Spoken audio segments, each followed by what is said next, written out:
அனைவருக்கும் வணக்கம். இது உங்கள் பிரணேஷ் பேசுகிறேங்க. அதாவது இன்றைக்கி ஒரு முக்கியமான டாபிக்ங்க. அதாவது ஒரு சின்ன கேள்வி கேட்டாங்க.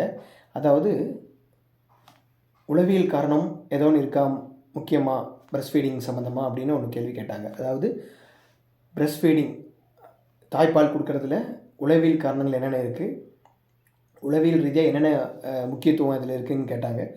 இது முக்கியமான ஒரு கேள்வி மட்டும் கிடையாது. இந்த வாரம் வந்து பிரஸ்ட் ஃபீடிங் அவேர்னஸ் வீக், தாய்ப்பால் விழிப்புணர்வு வாரமாக எல்லா பக்கம் கொண்டாடிட்டு இருக்காங்க. அதனால் இந்த வாரம் இந்த பதிவு போட்டால் நல்லாயிருக்கும்னு சொல்லிட்டு தான் இந்த சின்ன பதிவுங்க. அதாவது தாய்ப்பாலுங்கிறது எல்லாத்துக்கும் தெரியும், ரொம்ப ரொம்ப முக்கியமானது. பல சத்துக்கு காரணமானது தாய்ப்பால் தான். அதாவது நான் பல விட்டமின்ஸ் மினரல்ஸுக்கு இன்க்ரீடியண்ட்டே வந்து தாய்ப்பால் தான், பிரஸ்ட் மில்க்கு தான். அதனால் குழந்தை பிறந்தோடனே தாய்ப்பாலுங்கிறது கோல்டன் ஹவருங்கிறது 1 ஹவர், அதாவது ½ அன் ஹவர் இல்லைனா 1 ஹவர் குழந்தை கொடுக்க வர அந்த சீம்பாலோட தன்மைங்கிறது ரொம்ப ரொம்ப முக்கியம். அந்த சீம்பாலோட சத்து பார்த்திங்கன்னா ரொம்ப ரொம்ப முக்கியமானது. அதாவது குழந்தைக்கு முக்கியமான ஒரு தடுப்பு சக்தியாக இருக்கும். ஆக்சுவலாக ஒரு முதல் தடுப்பூசி மாதிரி தான் தாய்ப்பாலுங்கிறதே. நம்ம குழந்தைகளுக்கு போடுற தடுப்பூசிக்கு முன்னாடியே நம்ம தாய்ப்பால் கொடுத்துருவோம். முதல் தடுப்பூசிங்கிறது ஒன்று போடுவோம்ல, அது பர்த் போடுறதுக்கு முன்னாடியே முதல்ல கொடுக்குற ஒரு தடுப்பூசிங்கிறது சொல்ல போனால் தாய்ப்பால் தான். ஏன்னா அந்தளவுக்கு அது முக்கியமானது. குழந்தைகளுக்கு எதிர்ப்பு சக்திக்கு, குழந்தையோட வளர்ச்சிக்கு ரொம்ப ரொம்ப முக்கியம். பட் உளவியல் ரீதியாக என்னென்ன முக்கியமான காரணங்கள் தாய்ப்பால் விஷயத்துலைன்னு பார்த்திங்கன்னா, தாய்ப்பால் கொடுக்கறதுனால குழந்தையோட மூளை திறமை இம்ப்ரூவ் பண்ணும், குழந்தைக்கு எதிர்ப்பு சக்தி இம்ப்ரூவ் பண்ணும். குழந்தைக்கு இந்த மூளை திறமைங்கிறது காக்னிட்டிவ் டெவலப்மெண்ட் சொல்லுவோம்னா அதுக்கு வந்து இன்றியமையாதது. அதனால் ஃபஸ்ட்டு ஒரு வருஷங்கிறது தாய்ப்பாலுங்கிறது குழந்தையோட அந்த cognitive development, thought, reasoning, thinking, அந்த விஷயங்கள் எல்லாம் குழந்தைகளுக்கு அந்தந்த மைல் ஸ்டோனுக்கு டெவலப்மெண்ட்க்கு ஆகிறதுக்கு உதவுறது தாய்ப்பால் தான். அதுக்கப்புறம் முக்கியமான விஷயம் தாய்ப்பால் என்னங்கிறதுனா, தாய்ப்பால் கொடுக்கும்போது குழந்தைகளோட அம்மா, அதாவது தாய்மார் பார்த்திங்கன்னா நிறையா சிரமப்படுறது என்னென்னா, தாய்ப்பால் நம்மளுக்கு குறைவாக இருக்குதோ, இல்லை தாய்ப்பால் நம்மளுக்கு ஒழுங்காக செக்ரீட் ஆகலையோன்னு சொல்லிட்டு அடிக்கடி அந்த அப்ரிஹென்ஷன் குழந்தைகளுக்கும் குழந்தைகளோட அம்மாக்களுக்கு இருக்கும். அந்த அம்மாக்களுக்கு அது இருக்கிறது வந்து என்ன ஆகும்னா, அந்த பிரஸ்ட் செக்ரீஷனை வந்து சம்டைம் அது ரெடியூஸ் பண்ணுற மாதிரி ஒரு தோற்றத்தை உருவாக்கிடும். ஃபார் எக்ஸாம்பிள் என்ன பண்ணுவாங்கன்னா, குழந்தைகளோட அம்மா பிரஸ்ட் ஃபீடிங் மதர்ஸ் வந்து கம்பேர் பண்ணுவாங்க. அவங்களோட பீர்ஸ் குரூப்லேயே இல்லை ரிலேட்டிவ் சர்க்கிளில் அவங்க தாய்ப்பால் கொடுத்ததிலோட நமக்கு கொஞ்சம் குறைவாக இருக்குதோ, செக்ரீஷன் குறைவாக இருக்குதோன்னு அந்த ஆள் மனசில் ஒரு சின்ன ஒரு மன பயத்தோடு அந்த தாய்ப்பால் கொடுக்கும்போது சம்டைம் அந்த பதட்டமும் பயமும் கூட சம்டைம் சைக்கலாஜிக்கலாக என்ன பண்ணுன்னா அந்த செக்ரீஷனை வந்து குறைச்சிரும். அதனால் தாய்மார்கள் கண்டிப்பாக நம்மளுக்கு தாய்ப்பால் குறைஞ்சிருச்சோ இல்லை குறைவாக இருக்குதோங்கிறது அந்த ஒரு மன பயத்தோடையே அவங்க கண்டிப்பாக எந்த ஒரு விஷயத்தையும் அணுகக்கூடாது.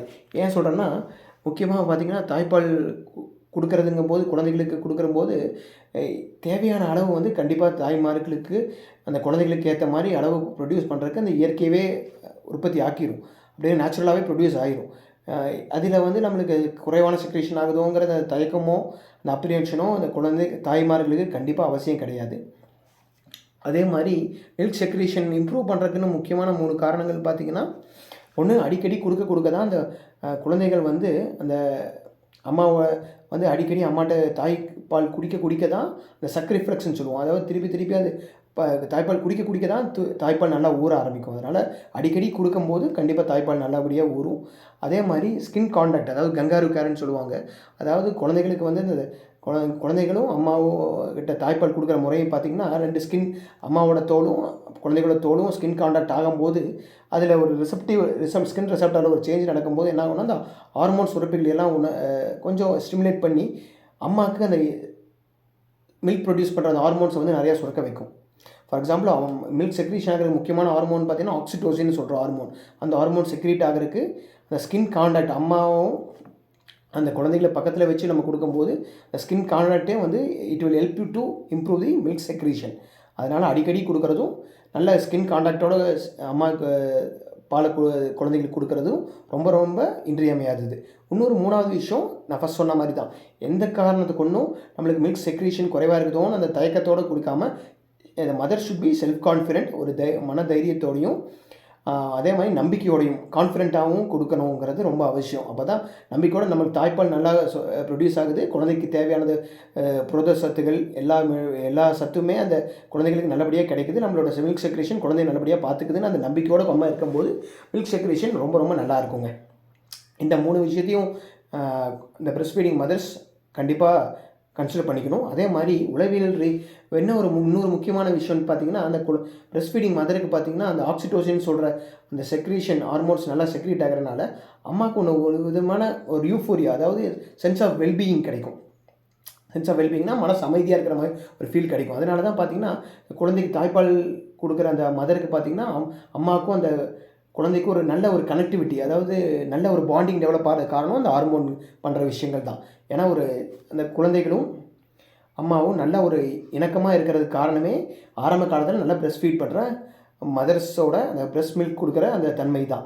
ஏன் சொல்கிறேன்னா, நிறைய ரிசர்ச் எல்லாம் எடுத்து பார்த்திங்கன்னா, பிரஸ்ட் ஃபீடிங் மதரும் பையனுக்கும் இல்லை பொண்ணுக்கும் இருக்கிற பாண்டிங்கும், இல்லை பிரஸ்ட் ஃபீட் பண்ணாத மதருக்கும் குழந்தைகளுக்கும் இருக்கிற பாண்டிங்கெல்லாம் ரிசர்ச் பண்ணி பார்த்திங்கன்னா, பிரஸ்ட் ஃபீட் பண்ணாத மதர்ஸ்க்கும் அந்த குழந்தைங்களுக்கு இருக்கிற பாண்டிங் பார்த்திங்கன்னா நாளடைவில் கொஞ்சம் கொஞ்சமாக ரொம்ப குறைஞ்சு ஒரு ட்ரஸ்ட் டெஃபிசிட் டெவலப் ஆகி குழந்தைகளுக்கும் அம்மாமார்களுக்கும் இருக்கிற ஒரு புரிதல் தன்மை ரொம்ப குறைஞ்சிரும். அதே பிரஸ்ட் ஃபீட் பண்ணுற மதர்ஸ்க்கும் அந்த குழந்தைகளுக்கு பார்த்திங்கன்னா அது எத்தனை வருஷங்கள் ஆனாலும் இறுதி வரைக்குமே அந்த பாண்டிங், அந்த லவ்ங்கிறது எப்பொழுதும் இருக்கும்.